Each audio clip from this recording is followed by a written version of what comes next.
एकता के सूत्रधार, भारत के लौह पुरुष तथा देश की आजादी की लड़ाई में एक मजबूत स्तंभ सरदार वल्लभ भाई पटेल का जन्म 31 अक्टूबर 1875 को हुआ था। 31 अक्टूबर 1875 वही तारीख है जब भारत के लौह पुरुष सरदार वल्लभ भाई पटेल का जन्म हुआ था। सरदार वल्लभ भाई पटेल के पिता झांसी की रानी लक्ष्मीबाई के आर्मी में काम करते थे और इनकी माता एक सहिष्णु महिला थी। सरदार वल्लभ भाई पटेल का जन्म गुजरात के नाडियाड में हुआ था। गुजरात के नाडियाड में हुआ था। उस समय नाडियाड मुंबई प्रांत में पड़ता था। बॉम्बे प्रांत था उस समय, उसमें नाडियाड पड़ता था। वर्तमान में गुजरात में पड़ता है। सरदार वल्लभ भाई पटेल 22 साल की उम्र में मैट्रिक की परीक्षा पास कर ली तथा 1910 में वह लंदन गए।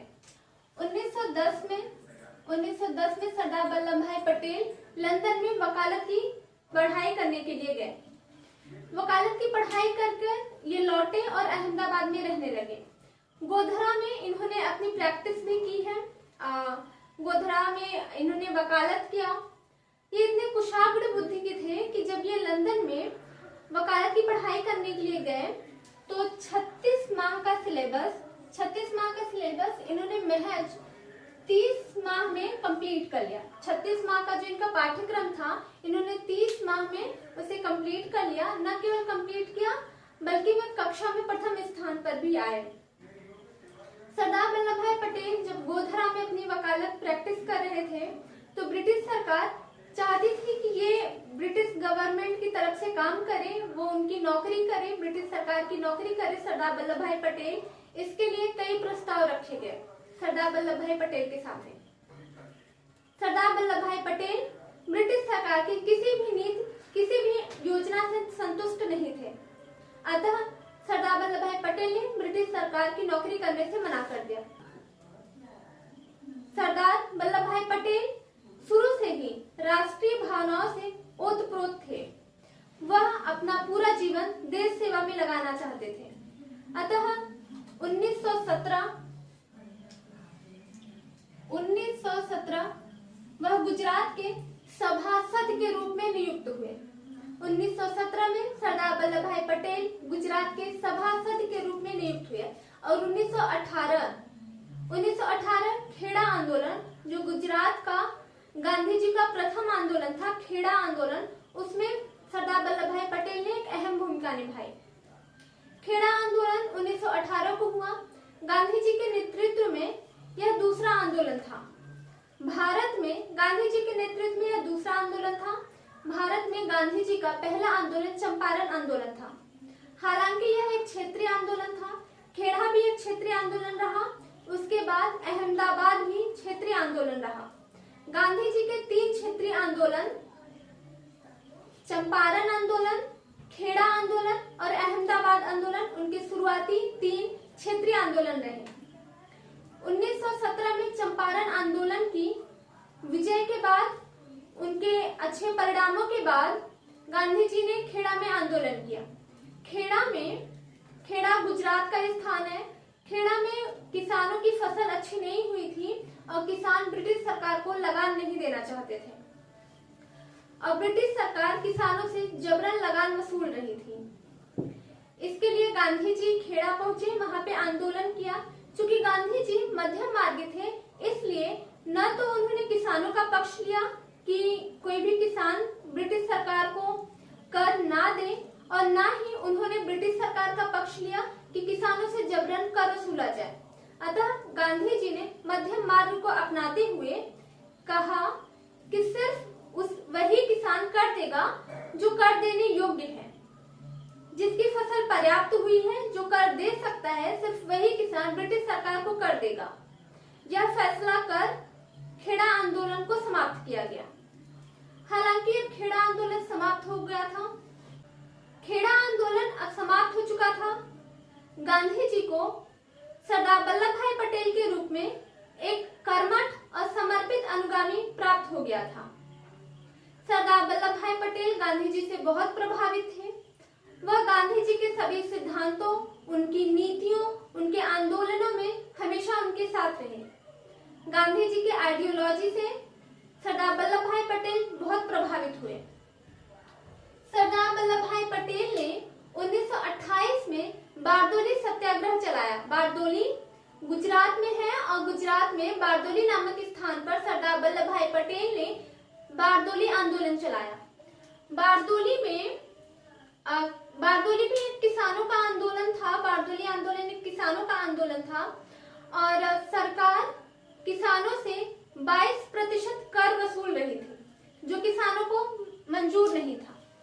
22% कर किसानों से वसूला जा रहा था ब्रिटिश सरकार की तरफ से, जो किसानों को मंजूर नहीं था। सरदार वल्लभ भाई पटेल के नेतृत्व में किसानों ने बारदोली आंदोलन किया और किसानों से 22% का लगान जबरन वसूला जा रहा था। उस समय बारदोली के न्यायिक अधिकारी ब्रूमफील्ड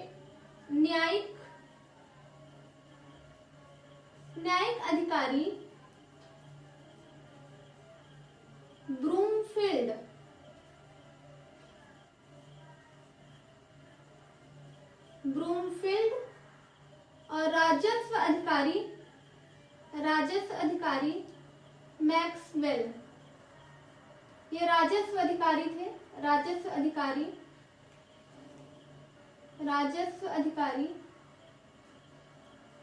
मैक्सवेल और न्यायिक अधिकारी ब्रूमफील्ड ने जो रिसर्च किया जो परिणाम प्राप्त किए, उन्हें समझ आ गया कि बारदोली में 22% का लगान उचित नहीं है और उन्होंने इस 22% की लगान को कम कर 6.03% किया। परीक्षा में कई बार यह प्रश्न आया है कि बारदोली आंदोलन किसने किया, तो सरदार वल्लभ भाई पटेल ने किया। बारदोली आंदोलन कब हुआ, तो 1928 में बारदोली आंदोलन हुआ। अब बारदोली आंदोलन में 22% का लगान घटकर कितना प्रतिशत किया गया, तो 6.03% किया गया। ये तीनों प्रश्न कई बार परीक्षाओं में पूछे गए हैं। सरदार वल्लभ भाई पटेल बारदोली आंदोलन के बाद बहुत प्रसिद्ध हुए। बारदोली में महिलाओं ने उन्हें सरदार की उपाधि से नवाजा। वल्लभ भाई पटेल अब सरदार वल्लभ भाई पटेल के नाम से जाने लगे। सरदार 1930 में जो गांधी जी ने दांडी मार्च चलाया था, सविनय अवज्ञा चलाया था 1930 में गांधी जी ने सविनय अवज्ञा आंदोलन चलाया। सविनय अवज्ञा आंदोलन को सॉल्ट सत्याग्रह मूवमेंट भी कहते हैं, क्योंकि इसका पहला कदम दांडी मार्च था। दांडी मार्च के द्वारा नमक कानून तोड़ना था, अतः इसे सॉल्ट सत्याग्रह मूवमेंट भी कहा जाता है। सॉल्ट सत्याग्रह मूवमेंट 1930 में सरदार वल्लभ भाई पटेल ने एक अहम भूमिका निभाई और ब्रिटिश सरकार ने 1930 में सरदार वल्लभ भाई पटेल को कैद कर लिया। 1931 में जब गांधी इरविन पैक्ट हुआ, गांधी और लॉर्ड इरविन के बीच 1931 में समझौता हुआ और उसमें महात्मा गांधी ने बहुत से प्रस्ताव रखे जो इरविन ने मान भी लिया। उसके तहत सरदार वल्लभ भाई पटेल को 1931 में छोड़ा गया। 1931 में सरदार वल्लभ भाई पटेल को जेल से छोड़ दिया गया। तत्पश्चात 1931 में भारतीय राष्ट्रीय कांग्रेस का कराची अधिवेशन हुआ। 1931 में भारतीय राष्ट्रीय कांग्रेस का कराची अधिवेशन हुआ, जिसमें अध्यक्ष के पद पर सरदार वल्लभ भाई पटेल को नियुक्त किया गया। सरदार वल्लभ भाई पटेल को अध्यक्ष बनाया गया। 1931 के कराची अधिवेशन में अध्यक्ष सरदार वल्लभ भाई पटेल रहे। यह भी परीक्षाओं में पूछा जाता है, क्योंकि कराची अधिवेशन एक महत्वपूर्ण मोड़ था। भारतीय राष्ट्रीय कांग्रेस में एक महत्वपूर्ण अधिवेशन था। कराची अधिवेशन में ही भारतीय राष्ट्रीय कांग्रेस को तथा उनके नेताओं को जनता ने काले झंडे दिखाए थे, क्योंकि इससे पहले कराची अधिवेशन से पहले 1931 में ही गांधी इरविन समझौता हुआ था, जिसमें लोगों ने उम्मीद जताई थी कि गांधी जी इरविन से भगत सिंह को छोड़ने के लिए कहेंगे। भगत सिंह ब्रिटिश सरकार की कैद में थे और उन्हें फांसी की सजा हो चुकी थी, फांसी की सजा की घोषणा हुई थी और लोगों को लगा था कि गांधी जी इस फांसी को रोक लेंगे और महात्मा गांधी इरविन से भगत सिंह के बारे में, उनकी फांसी को रुकवाने के बारे में बात करेंगे। महात्मा गांधी ने भगत सिंह के बारे में कोई बात नहीं की, बल्कि उन्होंने छोटे छोटे मुद्दों को उठाया, जैसे नमक का कर न देना, नमक बनाना, ऐसे छोटे छोटे मुद्दों को उठाया उन्होंने।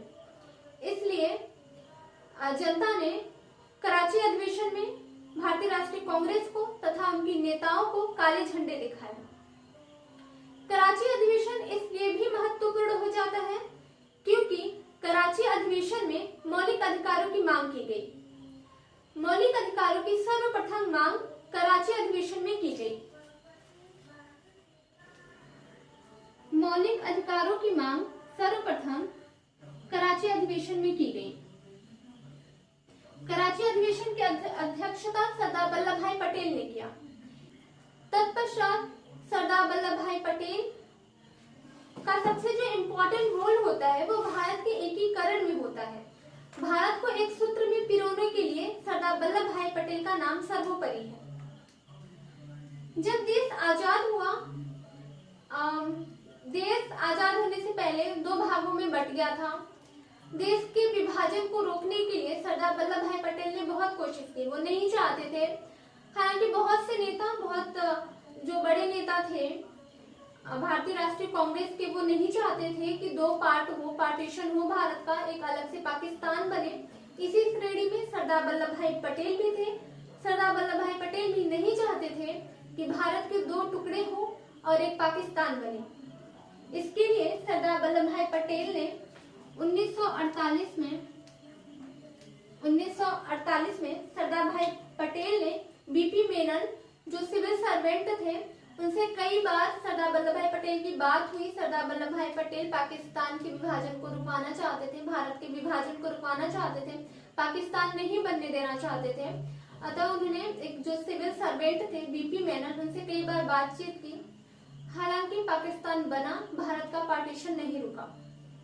सरदार वल्लभ भाई पटेल आजादी के बाद फर्स्ट होम मिनिस्टर बने, भारत के पहले गृह मंत्री बने और भारत के पहले उप प्रधानमंत्री बने। सरदार वल्लभ भाई पटेल प्रधानमंत्री पद के लिए भी एक मजबूत दावेदार रहे। उस समय देश में जितनी भी पार्टियां थी, सब चाहती थी कि सरदार वल्लभ भाई पटेल देश के प्रधानमंत्री बने, देश के पहले प्रधानमंत्री बने। सभी पार्टियों ने सरदार वल्लभ भाई पटेल का नाम प्रधानमंत्री बनने के लिए आगे रखा था। महात्मा गांधी सरदार वल्लभ भाई पटेल के अगेंस्ट थे। महात्मा गांधी चाहते थे कि जवाहरलाल नेहरू देश के प्रथम प्रधानमंत्री बने। सरदार पटेल जो गांधी जी के समर्पित अनुगामी थे, उन्होंने गांधी जी के सिर्फ एक बार कहने पे उनकी बात मानी। उस समय देश में जितनी भी पार्टियां थी, जितनी भी राजनीतिक पार्टियां थी, सब चाहती थी कि सरदार वल्लभ भाई पटेल देश के प्रथम प्रधानमंत्री बने। उस समय ऐसा था कि भारतीय राष्ट्रीय कांग्रेस का जो अध्यक्ष बनेगा वही प्रथम प्रधानमंत्री भी बनेगा। सभी पार्टियां अध्यक्ष पद के लिए सरदार वल्लभ भाई पटेल के नाम का सुझाव रखा। वल्लभ भाई पटेल एक मजबूत दावेदार के रूप में उस समय खड़े थे। महात्मा गांधी नहीं चाहते थे कि सरदार वल्लभ भाई पटेल देश के प्रथम प्रधानमंत्री बने, अतः महात्मा गांधी ने जवाहरलाल नेहरू के नाम को सुझाया और जवाहरलाल नेहरू के नाम का प्रस्ताव रखा। महात्मा गांधी के एक बार कहने पर, सिर्फ एक बार कहने पर महात्मा गांधी के सिर्फ एक बार कहने पर सरदार वल्लभ भाई पटेल ने अपना नाम अध्यक्ष पद के लिए हटा लिया और वे देश के प्रथम प्रधानमंत्री पद नहीं प्राप्त कर सके। सरदार वल्लभ भाई पटेल अपना पूरा जीवन राष्ट्र की सेवा में समर्पित कर चुके थे। उनके इस कदम से पता चलता है कि उनका कोई भी निजी स्वार्थ नहीं था। वह नहीं चाहते थे कि वो प्रधानमंत्री बने, वह नहीं चाहते थे कि वह गृह मंत्री बने, बल्कि वो ये भी नहीं चाहते थे कि उन्हें कोई पोस्ट मिले, कोई पद देश की सेवा करना चाहते थे।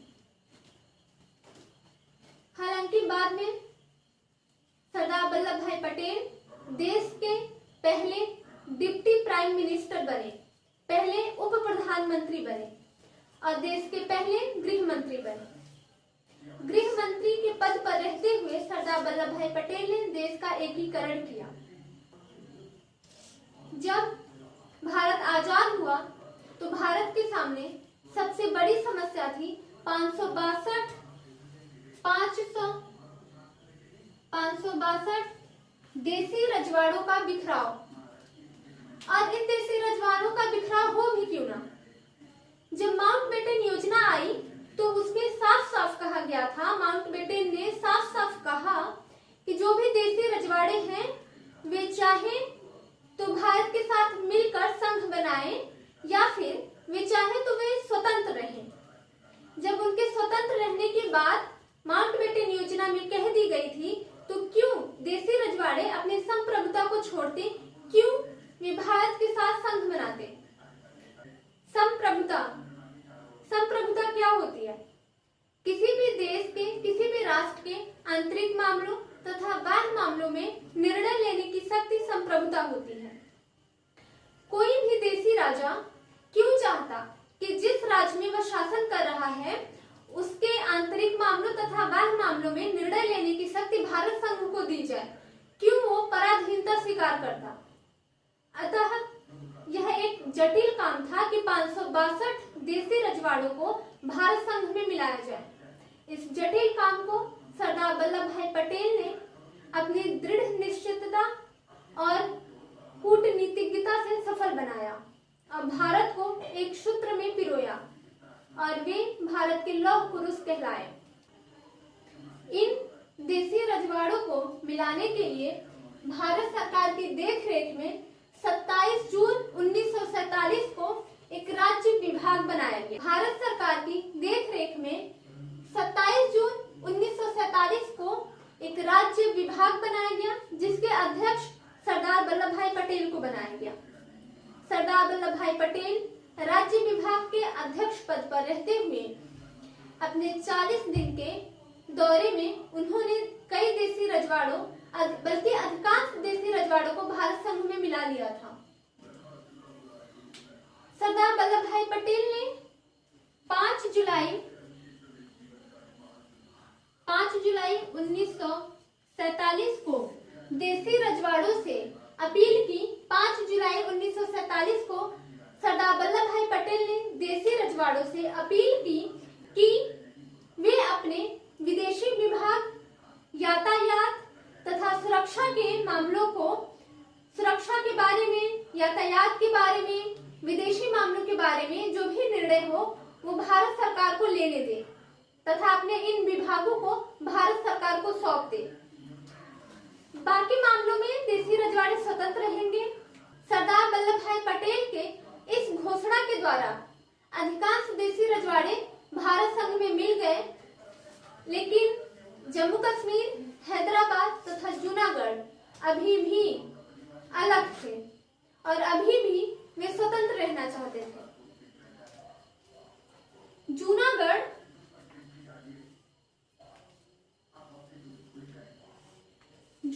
का जो नवाब था, जूनागढ़ का नवाब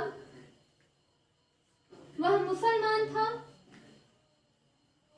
जूनागढ़ का नवाब मुसलमान था और उसकी अधिकांश जनसंख्या हिंदू थी। जूनागढ़ का नवाब मुसलमान था और उसकी अधिकांश जनसंख्या हिंदू थी। और जूनागढ़ का नवाब पाकिस्तान में मिलना चाहता था। सरदार वल्लभ भाई पटेल ने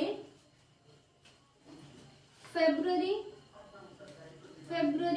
1948 में जनमत के अकॉर्डिंग सरदार वल्लभ भाई पटेल ने फरवरी 1918 में जनमत कराकर जूनागढ़ को भारत में मिला लिया तथा जूनागढ़ का नवाब जो मुसलमान था वह पाकिस्तान भाग गया। इसी प्रकार कश्मीर का मुद्दा एक जटिल मुद्दा था क्योंकि पाकिस्तान भी उसमें हस्तक्षेप कर रहा था। कश्मीर के प्रश्न पर पाकिस्तान के साथ भारत का टकराव रहा।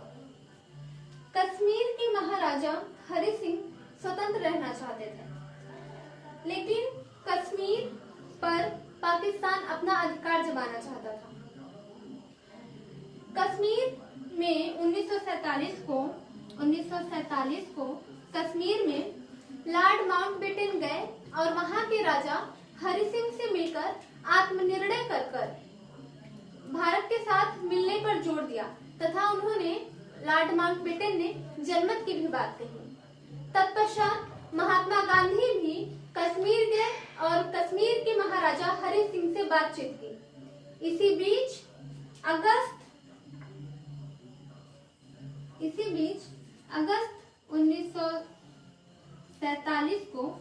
1947 को पाकिस्तानियों ने कबायलियों की भेष में भारत में जम्मू कश्मीर में घुसपैठ करने लगे तथा 21-22 अक्टूबर 1947 को पठान कबायलियों के साथ मिलकर पाकिस्तानियों ने आक्रमण कर दिया, जिसे घबराकर वहां के राजा कश्मीर के राजा हरि सिंह ने अपने प्रधानमंत्री मेहर चंद्र महाजन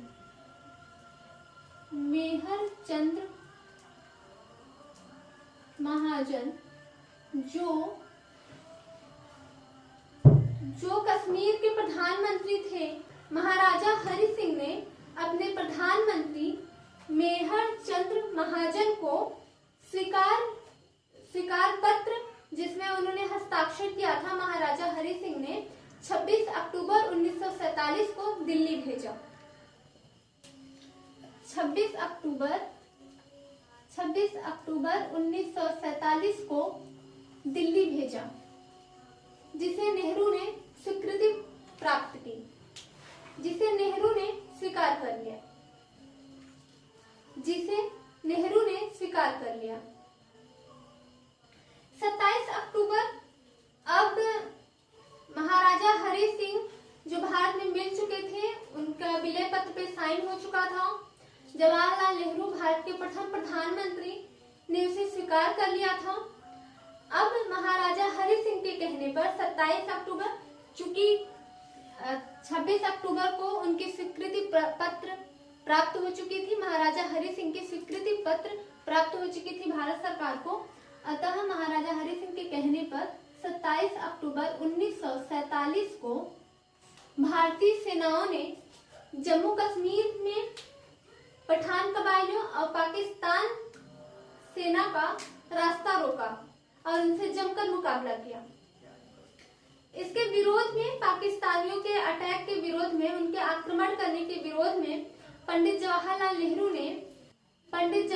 नेहरू जो भारत के प्रथम प्रधानमंत्री रहे, उन्होंने संयुक्त राष्ट्र सुरक्षा परिषद में अपील की।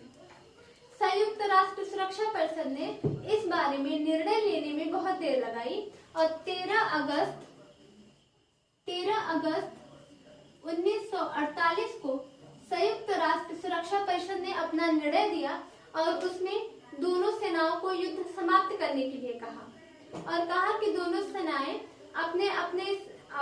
देश अपने अपने सेनाओं को लेके अब पीछे हट जाए। परिणाम यह हुआ कि भारत का एक तिहाई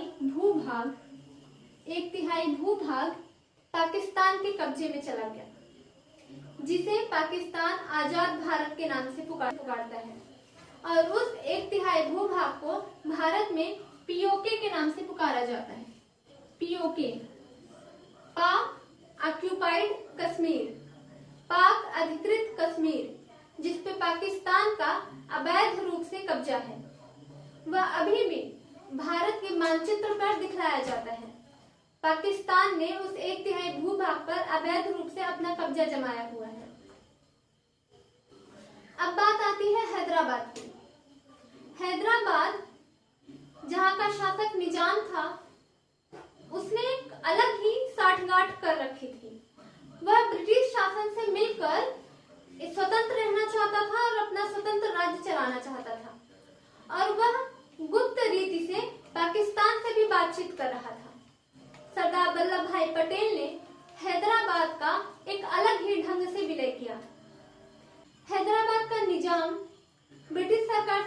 सांठगांठ करके एक स्वतंत्र राज्य का स्वप्न देख रहा था और वह पाकिस्तान से भी गुप्त रीति से वार्ता कर रहा था।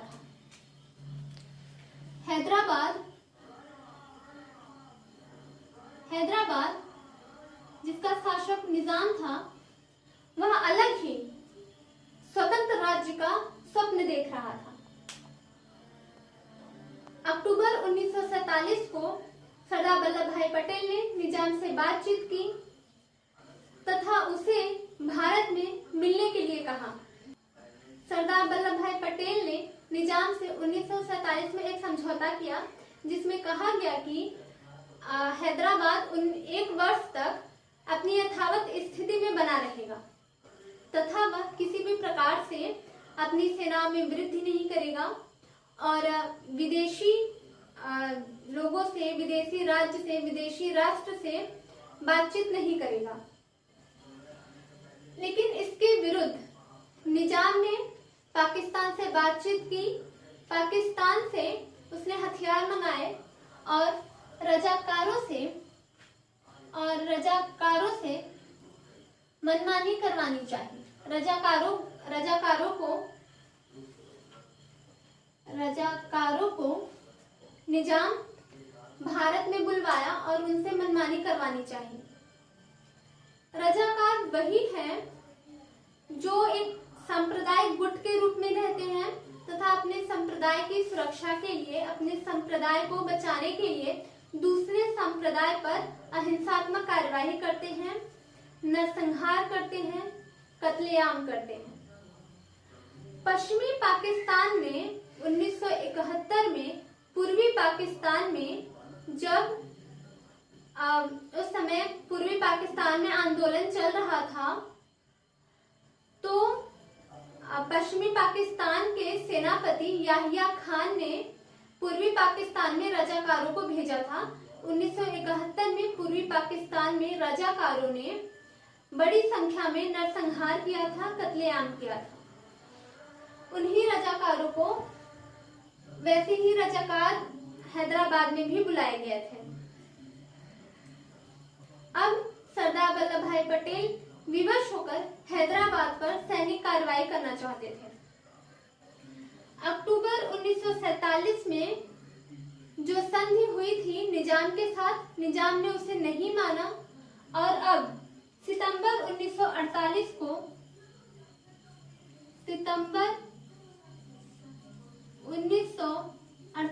को कड़े शब्दों में सरदार वल्लभ भाई पटेल ने निजाम से विलय पत्र पर हस्ताक्षर करने के लिए कहा। निजाम के न मानने पर जबरन सैनिक कार्रवाई कर 13 सितंबर 1948 को निजाम से विलय पत्र पर हस्ताक्षर करवाए गए और भारत को एक सूत्र में पिरोया गया। इस प्रकार सरदार वल्लभ भाई पटेल एक लौह पुरुष के नाम से विख्यात हुए।